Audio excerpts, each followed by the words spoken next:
Quando falamos de evangelho, o pensamento imediato recai sobre os 4 livros aceitos pela tradição cristã: Mateus, Marcos, Lucas e João.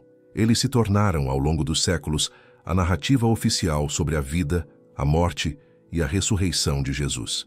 No entanto, será que esses 4 textos representam a totalidade de sua mensagem? Será que neles está contido tudo o que o Mestre transmitiu? A história, os documentos descobertos e até mesmo as entrelinhas dos próprios evangelhos canônicos sugerem que não. Há um evangelho oculto, uma dimensão não revelada que permanece à sombra da tradição oficial. E é justamente nele que encontramos o que chamaremos de testamento secreto de Jesus.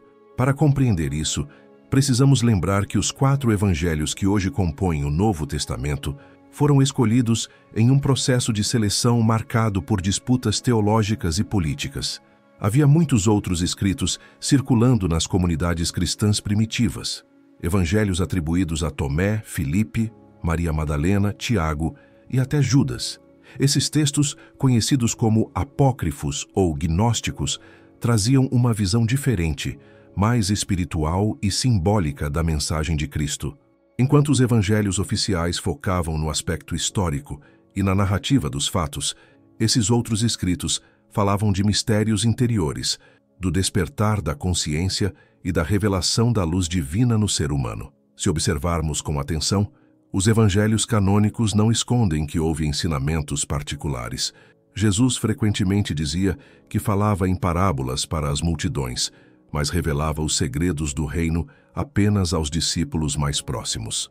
Essa distinção já nos mostra que havia um nível de conhecimento reservado, um evangelho que não estava destinado a todos naquele momento. A vós é dado conhecer os mistérios do reino dos céus, mas a eles não é dado. Mateus 13:11. Essa frase é uma chave para entendermos que nem tudo foi revelado publicamente. Havia uma mensagem secreta, transmitida apenas aos iniciados. O que torna esse evangelho oculto tão fascinante é que ele não foi apenas um conjunto de palavras escritas em papiros. Ele foi um ensinamento vivo, transmitido pela experiência direta, pelo contato pessoal com o Mestre, pela convivência com sua presença transformadora. Por isso, muitos desses mistérios não foram registrados, mas ficaram guardados na memória, no coração e no espírito dos discípulos. O testamento secreto de Jesus não é um documento enterrado em algum deserto, mas um legado espiritual que atravessou o tempo, oculto nas tradições místicas, nas entrelinhas das Escrituras e até mesmo nos símbolos universais das religiões.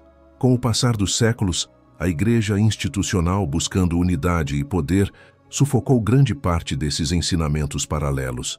O que não se encaixava na doutrina oficial era chamado de heresia, e seus portadores eram perseguidos. No entanto, como a chama que nunca se apaga, esse evangelho oculto sobreviveu em pequenos grupos, em manuscritos escondidos e na sabedoria de buscadores silenciosos que o transmitiram de geração em geração. Foi assim que, em 1945, no Egito, vieram à luz os manuscritos de Nag Hammadi, revelando ao mundo uma coleção de textos gnósticos que abriram uma nova janela para compreendermos a profundidade da mensagem de Cristo. Entre eles, o Evangelho de Tomé se destaca ao reunir frases e ensinamentos atribuídos a Jesus que falam diretamente sobre o despertar interior. O reino está dentro de vós e fora de vós. Esse evangelho oculto não contradiz os evangelhos oficiais, mas os completa. Ele aprofunda aquilo que ficou apenas insinuado nos textos canônicos. Ele mostra que Jesus não veio apenas para fundar uma religião ou salvar almas para uma vida após a morte, mas para despertar uma nova humanidade, capaz de viver já aqui e agora em unidade com o divino.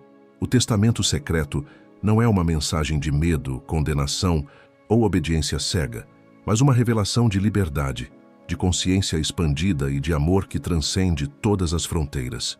Ao compreender isso, percebemos que o evangelho da profecia final não é apenas uma investigação histórica, mas uma jornada espiritual. O evangelho oculto de Jesus é como uma semente.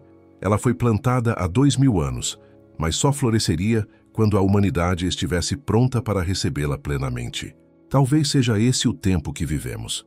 O tempo em que a profecia final começa a se revelar, chamando cada um de nós a olhar para além do que foi escrito, a escutar o que foi silenciado e a despertar para o testamento secreto que habita dentro do coração humano. Para compreender o que chamamos de profecia final, precisamos voltar ao contexto em que Jesus viveu e falou. A Palestina do século I era uma terra marcada por tensões políticas, espirituais e culturais. O povo judeu vivia sob o domínio do Império Romano, uma realidade que gerava opressão, revoltas e uma esperança ardente por libertação. Esse anseio coletivo não era apenas político, ele estava enraizado nas profecias do Antigo Testamento e na expectativa messiânica de um libertador que restauraria Israel e traria justiça ao mundo. Era nesse caldeirão de esperanças e conflitos que surgia a mensagem de Jesus. Muitos grupos da época, fariseus, saduceus, zelotes e essênios, interpretavam de maneiras diferentes as Escrituras. Os fariseus buscavam uma vida marcada pela lei e tradição oral. Os saduceus estavam ligados ao templo e ao poder sacerdotal. Os zelotes eram revolucionários que queriam derrubar Roma pela espada.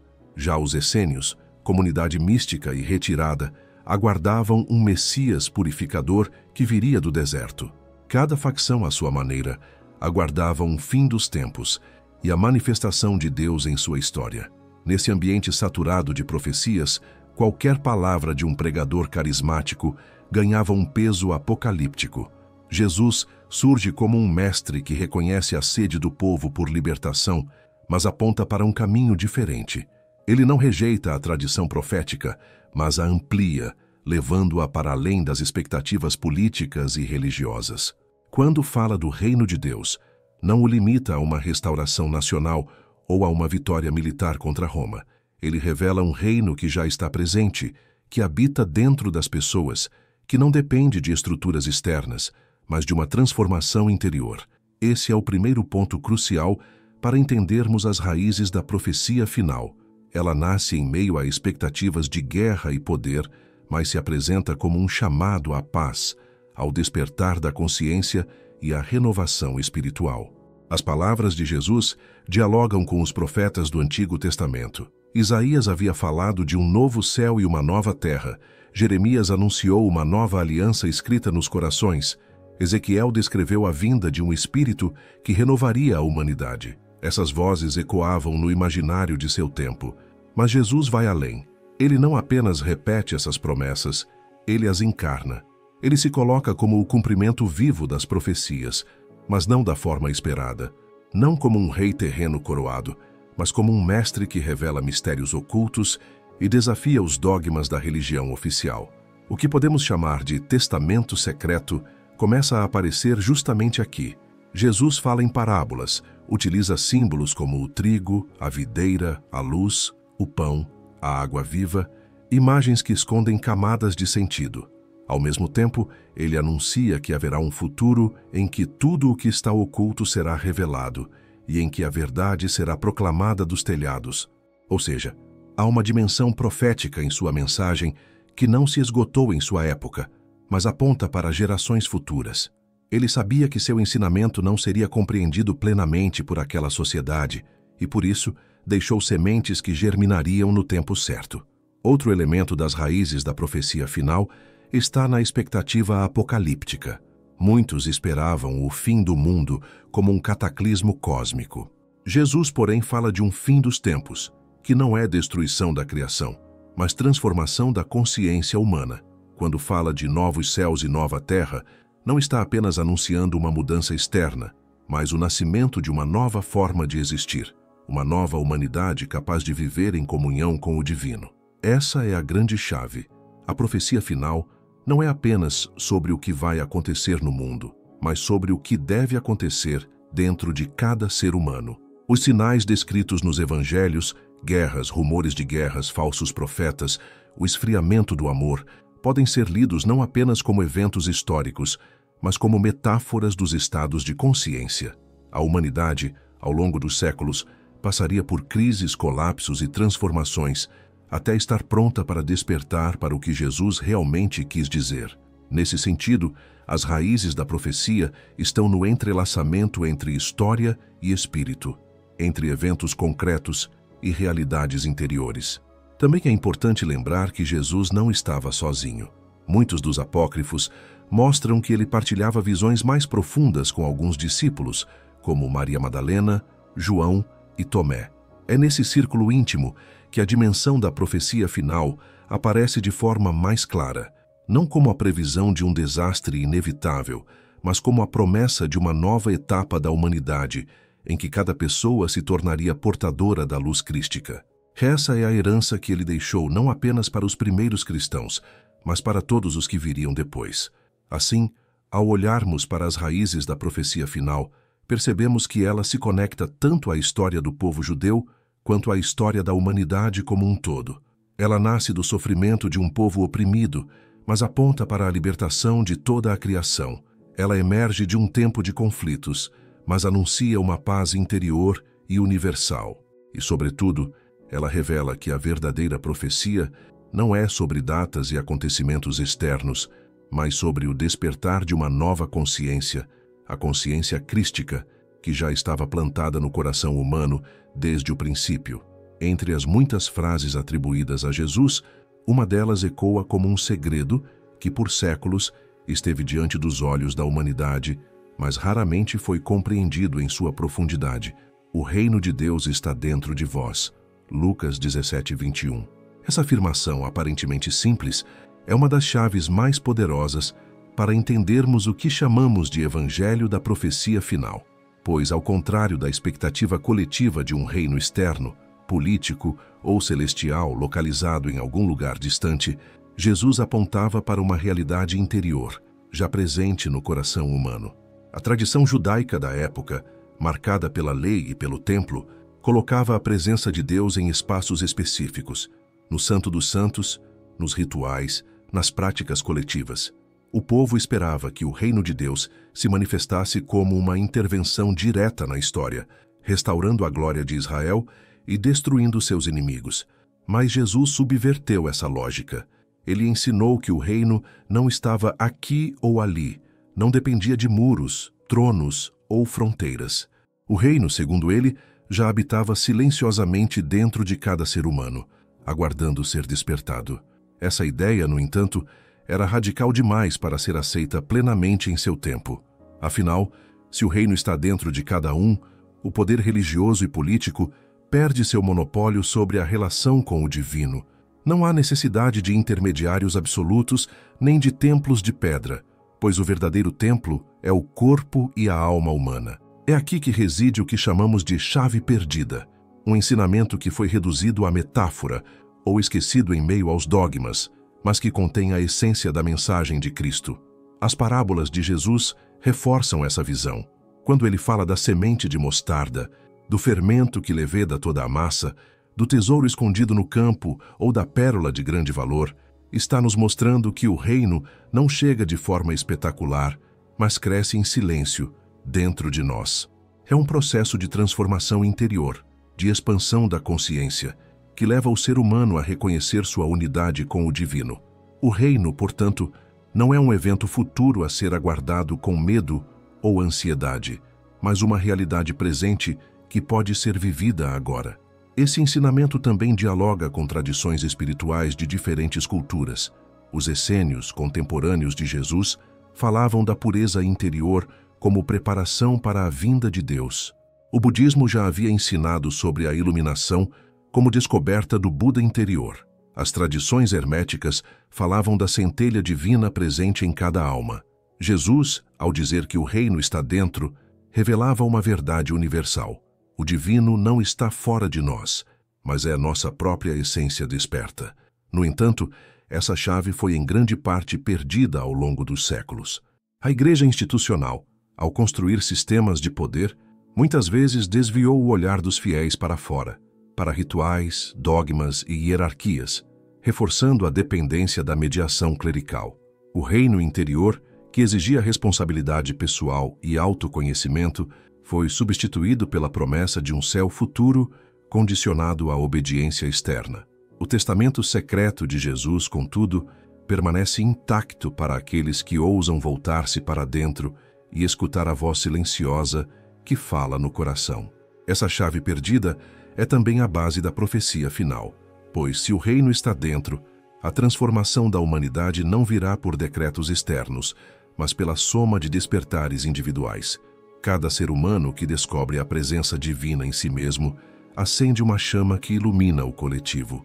Uma nova humanidade não nascerá de guerras, revoluções ou conquistas territoriais, mas do despertar interior que Jesus antecipou. Esse é o segredo que esteve oculto, esperando o tempo certo para ser revelado em plenitude. É nesse ponto que a profecia final se diferencia das leituras apocalípticas tradicionais. Não se trata de esperar o fim do mundo, mas o fim de uma consciência limitada, baseada no medo, na ignorância e na separação. O que termina não é a criação, mas a ilusão. E o que começa é uma nova forma de viver, enraizada no reconhecimento de que somos parte do divino. O reino interior é a semente da nova humanidade que Jesus anunciou. Não basta ler as palavras de Jesus como história ou doutrina, é preciso experimentá-las como realidade viva. O reino de Deus não está preso em livros, templos ou dogmas. Ele está no silêncio da meditação, no ato de amar sem condições, no olhar que reconhece o divino no outro. Encontrar o reino dentro de si é ativar a herança mais profunda do testamento secreto de Jesus. E talvez seja essa a grande revolução que ele quis iniciar. Não um império terreno, nem uma religião institucional, mas uma humanidade desperta, cada pessoa consciente de que carrega em si a presença do divino. A chave perdida está diante de nós. Cabe a cada um decidir se continuará a buscá-la fora ou se finalmente terá coragem de abrir as portas do seu próprio coração. Ao longo dos evangelhos, vemos uma constante. Jesus falava de forma aberta às multidões, mas reservava seus ensinamentos mais profundos a um círculo mais íntimo de discípulos. Essa distinção entre a palavra pública e a palavra secreta é uma das chaves para compreendermos o que chamamos de testamento secreto de Jesus. Não se trata de uma mensagem diferente, mas de um nível mais profundo de compreensão, destinado àqueles que estavam preparados para ouvir e vivenciar. Em Marcos 4,34, encontramos um detalhe revelador. E sem parábolas não lhes falava, mas em particular explicava tudo a seus discípulos. Essa frase deixa claro que havia dois níveis de transmissão: o simbólico, para todos, e o direto, para os que conviviam mais de perto com o Mestre. Esse, em particular, é o espaço do testamento secreto. Ali, longe da multidão e das pressões religiosas, Jesus falava da unidade com o Pai, da necessidade de morrer para o ego e renascer no espírito, da luz que habita no interior do homem. Os evangelhos apócrifos nos dão um vislumbre desse conteúdo reservado. No Evangelho de Tomé, por exemplo, encontramos ditos de Jesus que não aparecem nos textos oficiais como: se o que vos conduz vos disser, vede, o reino está no céu, então as aves do céu vos precederão. Se vos disserem, está no mar, então os peixes vos precederão. Mas o reino está dentro de vós e fora de vós. Essa afirmação é radical, porque elimina a dependência de qualquer instituição ou local sagrado. Ela aponta diretamente para a experiência pessoal e interior como caminho para o divino. Esse caráter reservado do ensinamento de Jesus não era exclusividade dele. Nas tradições espirituais antigas, sempre houve distinção entre a instrução pública e a instrução esotérica. Os mistérios de Eleusis no mundo grego só eram revelados a iniciados. No Egito, as escolas de mistério ensinavam segredos sobre a alma e o cosmos apenas a quem passava por provas de disciplina e purificação. Jesus, ao falar em parábolas e símbolos, estava inserido nessa tradição. Apenas quem tinha ouvidos para ouvir poderia decifrar a mensagem oculta. O testamento secreto não consistia em dogmas ou fórmulas, mas em práticas e estados de consciência. Ele falava sobre o silêncio, a oração interior, o jejum como disciplina espiritual, o perdão como libertação da alma e, sobretudo, o amor como a lei suprema do reino. Para os iniciados, essas não eram recomendações morais superficiais, mas chaves de transformação interior. Amar o inimigo, por exemplo, não é apenas um gesto ético, é o reconhecimento de que não existe separação, de que todos participam da mesma luz. Outro aspecto central desse testamento secreto era a noção de nascer de novo, tão presente no diálogo com Nicodemos, João 3. Para a maioria, isso podia soar como metáfora, mas para os discípulos próximos era um convite real a experimentar uma morte do ego e um renascimento no espírito. Essa passagem não era algo futuro, após a morte física, mas uma transformação já possível em vida, acessível pela entrega e pelo despertar da consciência. Essa herança espiritual, porém, foi em grande parte velada quando a mensagem de Jesus se institucionalizou. A Igreja, preocupada em consolidar poder, simplificou os ensinamentos em fórmulas de fé e regras morais. O conteúdo iniciático, que convidava cada ser humano a uma jornada interior, foi substituído pela ideia de que apenas pela mediação eclesiástica se alcançaria a salvação. Assim, o testamento secreto foi silenciado, mas nunca destruído. Ele permaneceu como corrente subterrânea, preservado em tradições místicas, em ordens iniciáticas e até nos símbolos escondidos em arte e arquitetura sacra. O que torna esse testamento secreto tão relevante para nós hoje é que ele não depende de livros esquecidos ou instituições ocultas. Ele está acessível a todos que buscam com sinceridade. O próprio Jesus dizia: buscai e achareis, batei e abrir-se-vos-á. A busca interior, a escuta do coração, o exercício da compaixão e da verdade, tudo isso reabre as portas para o testamento secreto. O Mestre não queria fundar uma religião fechada, mas entregar ferramentas para que cada pessoa despertasse sua própria conexão com o divino. Assim, o 4º capítulo do Evangelho da Profecia Final nos mostra que o legado de Jesus não foi apenas público, mas também íntimo, reservado, profundo. As palavras para os iniciados não são privilégio de poucos, mas chamadas à responsabilidade. Somente quem se dispõe a viver o amor, a verdade e a luz em toda a sua radicalidade pode compreender. E talvez seja esse o momento histórico em que esse testamento secreto ressurge, não como doutrina nova, mas como memória viva de um caminho que já estava em nós desde o princípio. O testamento secreto de Jesus não é uma revelação distante, mas a lembrança de que dentro de cada ser humano está o reino. Essa é a herança que ele confiou aos seus discípulos e que agora, pela profecia final, começa a se abrir para toda a humanidade. Ao falarmos da profecia da nova humanidade, entramos no coração do testamento secreto de Jesus. Não se trata de um conjunto de previsões apocalípticas sobre catástrofes externas, mas de uma visão espiritual sobre a transformação interior e coletiva da espécie humana. Diferente do discurso de medo pregado pelos intérpretes da religião institucionalizada, a mensagem oculta de Cristo aponta para um futuro de despertar, onde a humanidade aprenderá a viver em harmonia consigo mesma, com a terra e com o divino. Essa profecia não é sobre o fim do mundo, mas sobre o fim de um velho mundo baseado na ignorância, no medo e na separação. Para compreender essa visão, é necessário retomar as palavras de Jesus quando ele falou do reino de Deus. Muitos esperavam um império terreno, uma libertação política, mas ele insistia em algo além da compreensão da época.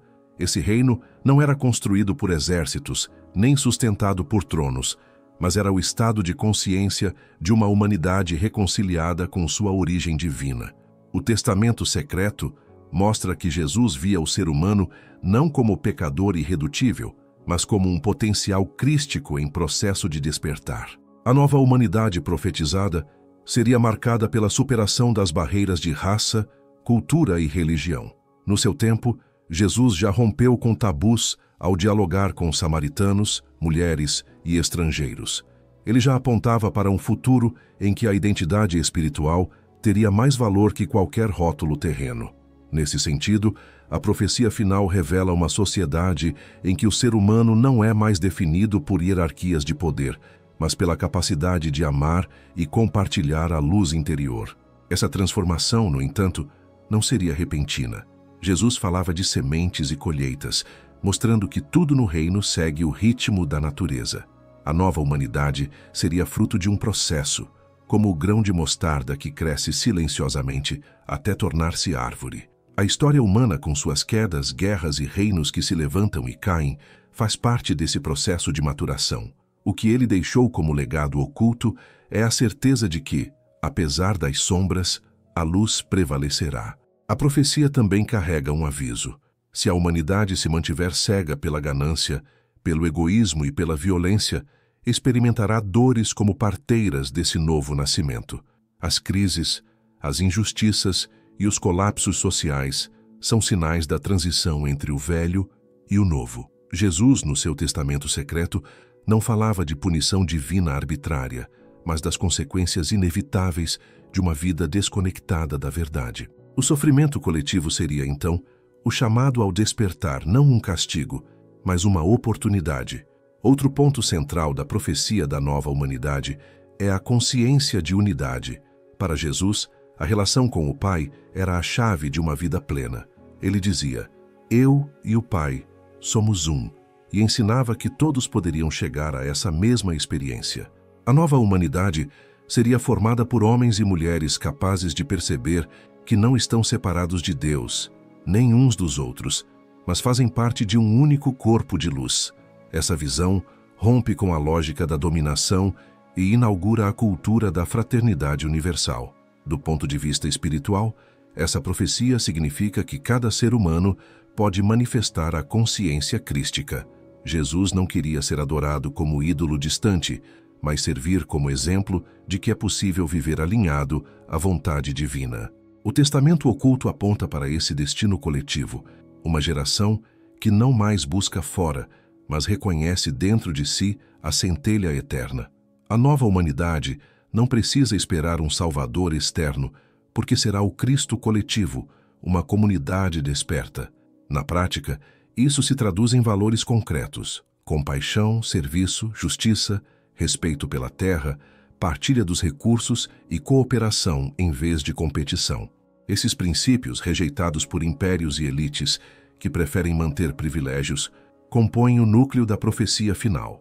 Por isso a mensagem foi abafada, transformada em dogmas e rituais que desviaram o olhar da humanidade do verdadeiro propósito.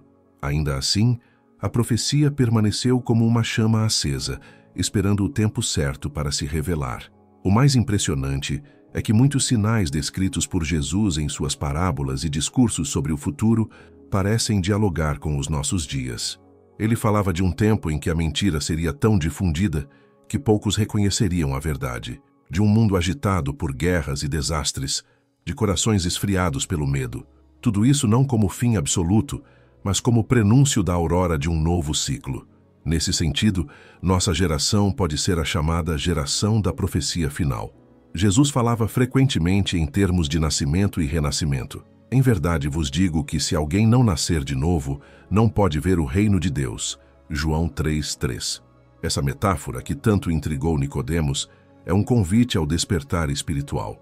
Nascer de novo significa deixar morrer as ilusões do ego, os condicionamentos que nos prendem ao medo e ao orgulho, e abrir-se para uma consciência renovada, conectada com o amor divino. O Testamento Secreto enfatiza que esse processo não é exclusivo de místicos ou santos, mas está ao alcance de todos que se dispõem a trilhar esse caminho. O despertar interior também é descrito como um abrir dos olhos. Jesus dizia: "Se teus olhos forem bons, todo o teu corpo será cheio de luz." Mateus 6:22. Esse olhar não se refere apenas à visão física, mas à percepção espiritual.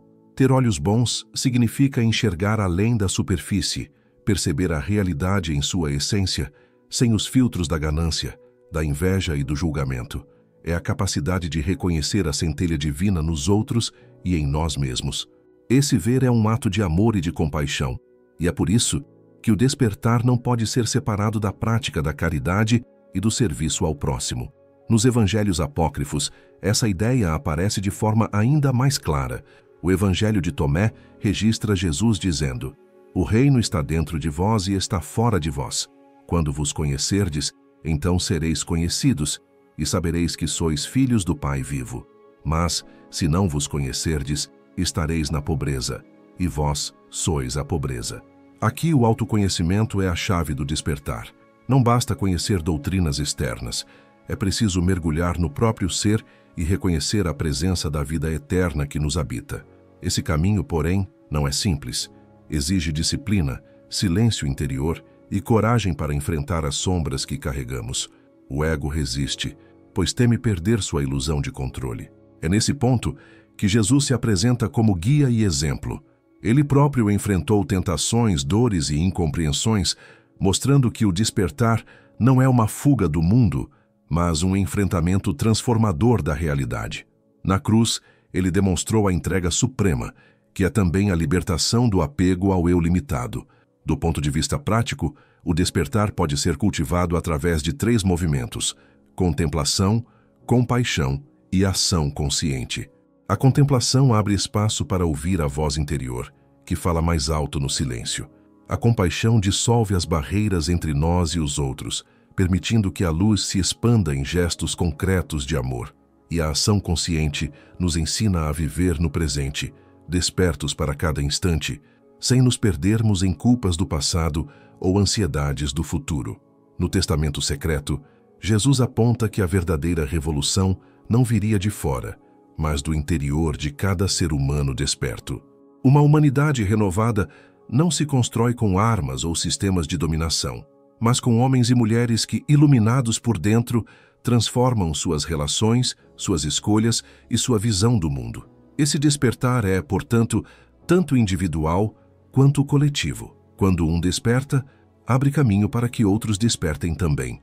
Assim, o caminho do despertar interior é a base da profecia da nova humanidade. Ele não é privilégio de alguns poucos iniciados, mas um convite universal. Cada pessoa, em sua simplicidade e sinceridade, pode tornar-se templo vivo do Espírito. Esse é o segredo que atravessou séculos e que continua ecoando. A salvação não está em esperar um milagre externo, mas em descobrir a luz já presente dentro de nós. Essa fraternidade não deve ser confundida com uma organização institucional controlada por hierarquias rígidas ou dogmas fechados. Jesus jamais buscou fundar uma religião no sentido político da palavra. O que ele desejava era despertar uma consciência de irmandade entre os seres humanos, onde cada pessoa pudesse reconhecer no outro a mesma centelha divina. Nisto, todos saberão que sois meus discípulos, se vos amardes uns aos outros. João 13:35. Essa frase resume a essência da fraternidade universal, não rituais, não doutrinas, mas o amor que se manifesta em gestos concretos. O Testamento Secreto aponta que a fraternidade universal é a base do reino de Deus na terra. Não se trata de um lugar ou de uma cidade, mas de uma rede viva de corações conectados pelo amor. Quando 2 ou 3 se reúnem em nome da verdade e do amor, ali o reino já se manifesta. É um chamado para transcender barreiras de nações, religiões e culturas. O convite é para olhar além das diferenças superficiais e reconhecer a humanidade compartilhada. Essa visão não era fácil de compreender no tempo de Jesus. Quando judeus e samaritanos se evitavam, romanos dominavam povos subjugados e as divisões sociais eram profundas. Ao dialogar com a samaritana no poço, ao sentar-se à mesa com publicanos e pecadores, ou ao tocar os leprosos, Jesus quebrou tabus culturais e mostrou com sua própria vida que a fraternidade universal não era uma ideia abstrata, mas uma prática revolucionária. A mensagem oculta insiste: a fraternidade universal não é uma utopia inalcançável. Ela nasce de pequenos gestos cotidianos: perdoar, acolher, partilhar, ouvir. Cada ato de bondade é uma semente plantada no solo da nova humanidade. Quando multiplicados, esses gestos transformam comunidades, e comunidades transformam nações. Assim, a profecia não é um sonho distante, mas um processo já em curso, que depende da coragem de cada um em escolher o amor sobre o medo. Nos textos apócrifos, essa ideia ganha ainda mais força. O Evangelho dos Hebreus preserva tradições que falam da união entre povos e da superação das divisões religiosas. Já o Evangelho de Tomé traz a máxima: sede passantes, como um convite para não se apegar às fronteiras estreitas da identidade e reconhecer-se parte de algo maior. O verdadeiro discípulo de Cristo não é aquele que exclui, mas aquele que inclui, que vê irmãos onde outros veem inimigos. Outro aspecto revelado no Testamento Secreto é que a fraternidade universal não depende apenas de relações humanas, mas também da nossa relação com a terra. Jesus usava parábolas ligadas à natureza, sementes, vinhas, pássaros, lírios. Ele lembrava que a criação inteira é obra divina e que a humanidade tem a responsabilidade de cuidar dela. Assim, a fraternidade não se limita ao plano humano, mas se estende a todos os seres vivos, pois todos participam do mesmo sopro da vida. Essa visão se conecta com a profecia da nova humanidade descrita anteriormente. Uma civilização futura só será possível quando reconhecermos que somos parte de uma única família planetária. As guerras, as desigualdades, a exploração da natureza e o fanatismo religioso são sintomas de uma humanidade ainda adormecida.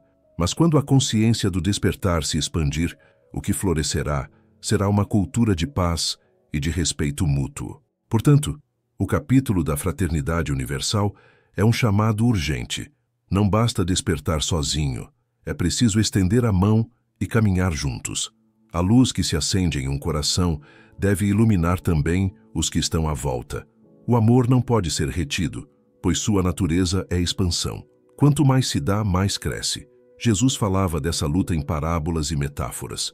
O joio e o trigo, que crescem juntos no mesmo campo até a colheita final, representam essa coexistência de luz e trevas dentro de cada ser humano. Não é possível arrancar o joio prematuramente, pois faz parte do processo de crescimento espiritual, aprender a discernir e a escolher. A batalha não é vencida pela negação ou pela fuga, mas pela consciência que se fortalece ao iluminar aquilo que estava oculto. O testamento secreto de Jesus insiste que as trevas não são inimigos externos que devemos destruir, mas aspectos internos que devem ser transformados. Orgulho, inveja, raiva, medo são forças que obscurecem a luz, mas a vitória não se dá por repressão, e sim por transmutação. Assim como a noite prepara a aurora, as nossas sombras, quando enfrentadas, tornam-se matéria-prima para a construção de uma consciência mais plena. Essa luta interior foi vivida pelo próprio Jesus, simbolicamente representada em dois momentos cruciais: as tentações no deserto e a agonia no Getsêmani. No deserto, enfrentou as seduções do poder, da glória e da satisfação imediata. No jardim, diante da cruz, enfrentou o medo da dor e da morte. Em ambos os casos, a vitória se deu pela entrega à vontade do Pai, pela confiança na luz que ultrapassa qualquer escuridão. Esses episódios revelam que ninguém está imune ao confronto entre luz e trevas, mas também que todos têm a capacidade de superá-lo. Nos evangelhos apócrifos, essa batalha aparece de forma mais mística. O Evangelho de Filipe fala da necessidade de unir os opostos, transformando o que está dividido em unidade. Luz e trevas, masculino e feminino, espírito e matéria, tudo deve ser reconciliado para que o ser humano encontre sua completude. A luta não é contra a escuridão em si, mas contra a ilusão de separação que ela produz. O texto secreto ressalta ainda que a luta entre luz e trevas se manifesta também no coletivo. Guerras, injustiças, exploração, preconceitos são expressões externas da mesma batalha que ocorre nos corações. Cada sociedade reflete o estado de consciência de seus membros. Por isso, a transformação do mundo começa na transformação interior. Quando um indivíduo vence as trevas em si, contribui para diminuir as trevas da humanidade. É nesse sentido que Jesus declarou: "Vós sois a luz do mundo." Mateus 5,14. Não se trata de uma metáfora poética, mas de um chamado à responsabilidade. A luz não pode ser escondida. Deve brilhar e iluminar os que estão em volta. Cada pessoa desperta é um farol que ajuda outros a atravessar a escuridão.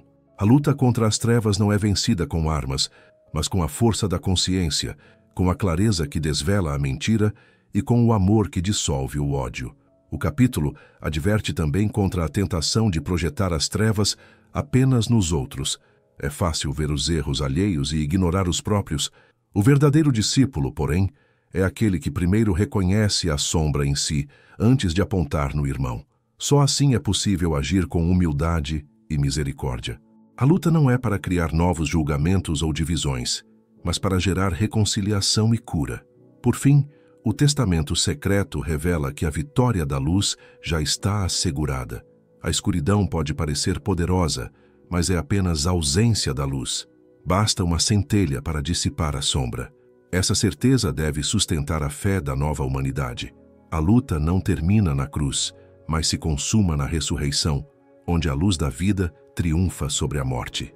Jesus falava dessa transfiguração do mundo de maneira simbólica, usando imagens da natureza e da vida cotidiana. O semeador que lança a semente em solo fértil, a luz que ilumina toda a casa, o fermento que transforma a massa inteira.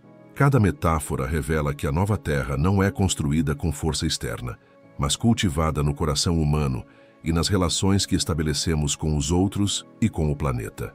A transformação coletiva começa nas pequenas ações, nos gestos de bondade, nos atos de compaixão e na prática do amor incondicional.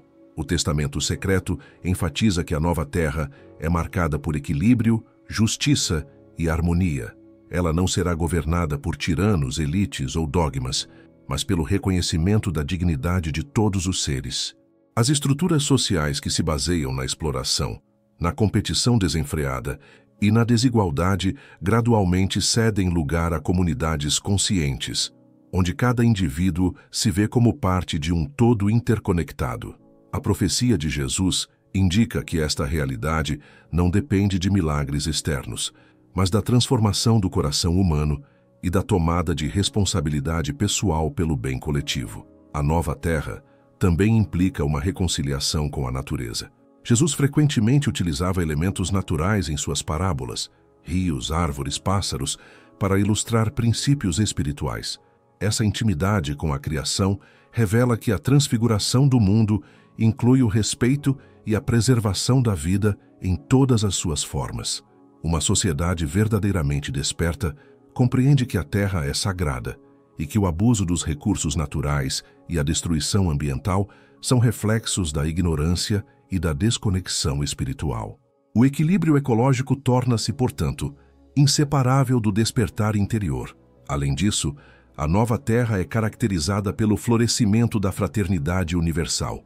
As barreiras de raça, cultura, crença e status social perdem relevância diante da compreensão de que todos compartilham a mesma essência divina. A união não é imposta, mas reconhecida na prática diária do amor e da compaixão.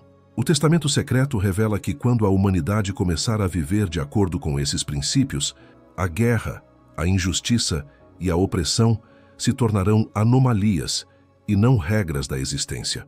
Outro aspecto essencial da nova terra é a expansão da consciência.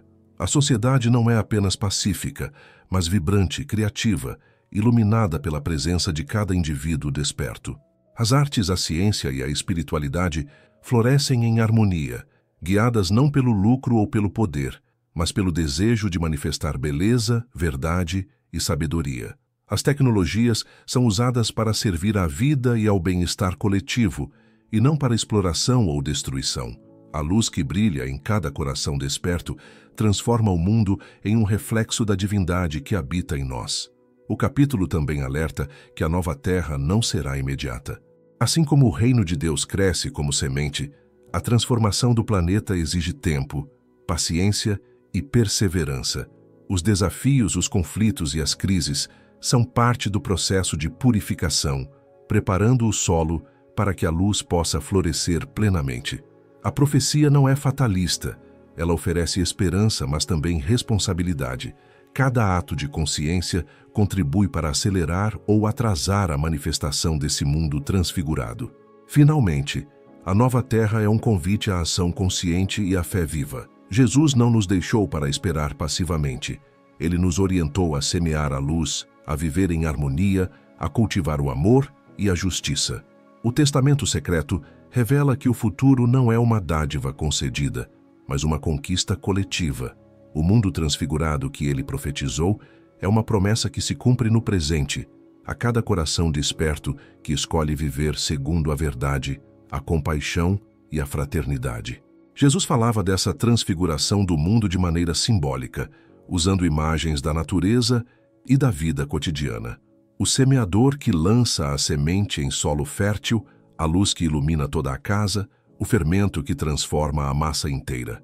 Cada metáfora revela que a nova terra não é construída com força externa, mas cultivada no coração humano e nas relações que estabelecemos com os outros e com o planeta. A transformação coletiva começa nas pequenas ações, nos gestos de bondade, nos atos de compaixão e na prática do amor incondicional. O Testamento Secreto enfatiza que a nova terra é marcada por equilíbrio, justiça e harmonia. Ela não será governada por tiranos, elites ou dogmas, mas pelo reconhecimento da dignidade de todos os seres. As estruturas sociais que se baseiam na exploração, na competição desenfreada e na desigualdade gradualmente cedem lugar a comunidades conscientes, onde cada indivíduo se vê como parte de um todo interconectado. A profecia de Jesus indica que esta realidade não depende de milagres externos, mas da transformação do coração humano e da tomada de responsabilidade pessoal pelo bem coletivo. A nova terra também implica uma reconciliação com a natureza. Jesus frequentemente utilizava elementos naturais em suas parábolas, rios, árvores, pássaros, para ilustrar princípios espirituais. Essa intimidade com a criação revela que a transfiguração do mundo inclui o respeito e a preservação da vida em todas as suas formas. Uma sociedade verdadeiramente desperta compreende que a terra é sagrada e que o abuso dos recursos naturais e a destruição ambiental são reflexos da ignorância e da desconexão espiritual. O equilíbrio ecológico torna-se, portanto, inseparável do despertar interior. Além disso, a nova terra é caracterizada pelo florescimento da fraternidade universal. As barreiras de raça, cultura, crença e status social perdem relevância diante da compreensão de que todos compartilham a mesma essência divina. A união não é imposta, mas reconhecida na prática diária do amor e da compaixão. O Testamento Secreto revela que quando a humanidade começar a viver de acordo com esses princípios, a guerra, a injustiça e a opressão se tornarão anomalias e não regras da existência. Outro aspecto essencial da nova terra é a expansão da consciência. A sociedade não é apenas pacífica, mas vibrante, criativa, iluminada pela presença de cada indivíduo desperto. As artes, a ciência e a espiritualidade florescem em harmonia, guiadas não pelo lucro ou pelo poder, mas pelo desejo de manifestar beleza, verdade e sabedoria. As tecnologias são usadas para servir à vida e ao bem-estar coletivo, e não para exploração ou destruição. A luz que brilha em cada coração desperto transforma o mundo em um reflexo da divindade que habita em nós. O capítulo também alerta que a nova terra não será imediata. Assim como o reino de Deus cresce como semente, a transformação do planeta exige tempo, paciência e perseverança. Os desafios, os conflitos e as crises são parte do processo de purificação, preparando o solo para que a luz possa florescer plenamente. A profecia não é fatalista, ela oferece esperança, mas também responsabilidade. Cada ato de consciência contribui para acelerar ou atrasar a manifestação desse mundo transfigurado. Finalmente, a nova terra é um convite à ação consciente e à fé viva. Jesus não nos deixou para esperar passivamente. Ele nos orientou a semear a luz, a viver em harmonia, a cultivar o amor e a justiça. O Testamento Secreto revela que o futuro não é uma dádiva concedida, mas uma conquista coletiva. O mundo transfigurado que ele profetizou é uma promessa que se cumpre no presente, a cada coração desperto que escolhe viver segundo a verdade, a compaixão e a fraternidade. Jesus ensinou que a nova humanidade é formada por indivíduos que despertaram para a verdade de sua própria divindade. Esses indivíduos não são perfeitos, mas conscientes. Compreendem que os erros, as sombras e as limitações fazem parte da experiência humana e que a transformação depende do reconhecimento dessas realidades e da escolha deliberada de agir com amor e compaixão. O Testamento Secreto enfatiza que a consciência desperta é a força motriz da nova humanidade. Sem ela, mesmo estruturas justas e sociedades aparentemente equilibradas permanecem vulneráveis à corrupção e ao egoísmo. A fraternidade universal É o vínculo que torna essa humanidade real. Não se trata de um conceito abstrato, mas de relações concretas baseadas na cooperação, no respeito mútuo e no reconhecimento da unidade essencial de todos os seres. Jesus demonstrou em sua vida que essa fraternidade não conhece barreiras. Ele acolheu estrangeiros, mulheres, crianças, doentes e marginalizados.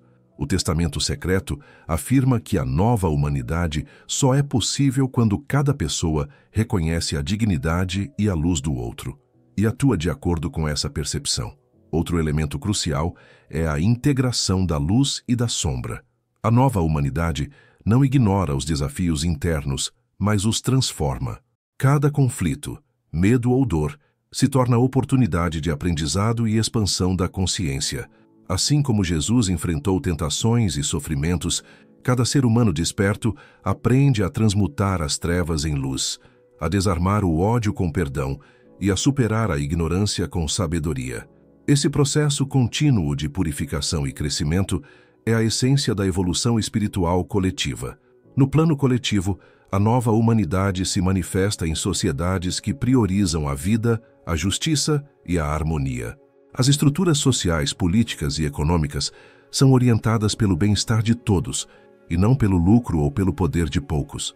A tecnologia, a ciência, a arte e a espiritualidade convergem para o enriquecimento do espírito e da comunidade. Cada criação humana, cada invenção ou gesto de beleza é guiada pela consciência desperta e pelo compromisso com a vida. O mundo se torna um reflexo visível da luz interior de seus habitantes. O Testamento Secreto também revela que a nova humanidade é resiliente frente às crises. As dificuldades não desaparecem, mas os indivíduos e comunidades aprendem a enfrentá-las com serenidade e clareza. A força não vem do controle ou da imposição, mas da sabedoria e da união. Cada desafio é visto como oportunidade de crescimento coletivo, e cada adversidade é transmutada pela prática da compaixão, da verdade e do amor incondicional. Um ponto central é a responsabilidade individual dentro do coletivo. Jesus ensinou que cada pessoa tem uma centelha de luz que contribui para a manifestação da nova humanidade. Nenhum gesto de bondade é insignificante. Nenhuma escolha ética passa despercebida. Quando cada indivíduo atua com consciência, a soma desses atos gera uma onda de transformação que molda o mundo de acordo com a visão divina. A profecia final, portanto, não é apenas coletiva, mas construída passo a passo por cada coração desperto. Finalmente, a nova humanidade é o cumprimento da promessa de ressurreição e de reino presente no Testamento Secreto. Não se trata apenas de um futuro distante ou de um paraíso celestial, mas de uma realidade vivida no presente. Cada ser humano que escolhe despertar, amar e agir conscientemente contribui para essa manifestação. A nova humanidade é, portanto, um chamado à ação, à responsabilidade e à fé viva, uma civilização baseada na luz, na verdade, na fraternidade e no amor, como Cristo ensinou, e que finalmente cumpre a profecia da nova terra.